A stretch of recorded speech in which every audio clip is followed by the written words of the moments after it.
very important and urgent matters that we have to take up this morning. I understand si Engineer Henry Alcantara has a prepared sinumpaang salaysay. Would you confirm that, Engineer? Yes, Your Honor. And you are assisted by your counsel?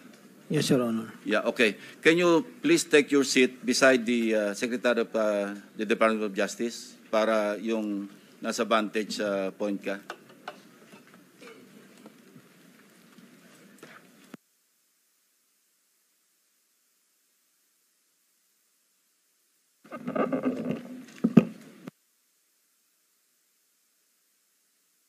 Yung counsel mo, pwede nando sa likod para you can advise him.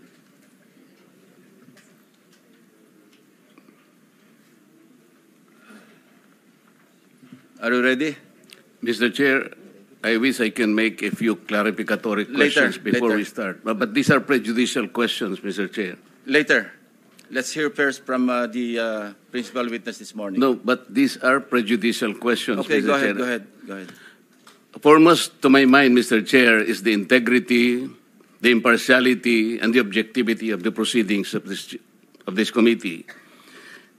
Mr. Chair, you were interviewed on Billionario Channel by Ms. Pinky Webb. Basahin ko po, sabi niya, Senator Ping, para sa inyo, sino ba ang sabihin natin worth it or dapat na ikonsidera na state witness na ipasok man lang dito sa Witness Protection Program?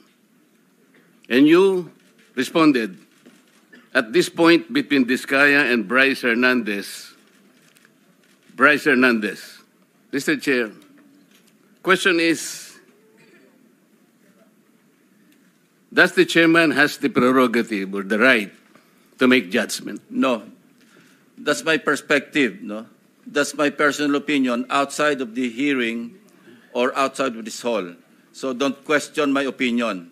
I am not questioning your opinion, Mr. Chair, but you are the chairman of this committee. Anyway, let's proceed with the You are not interested in the prejudicial question that I am going to raise, Mr. Chair?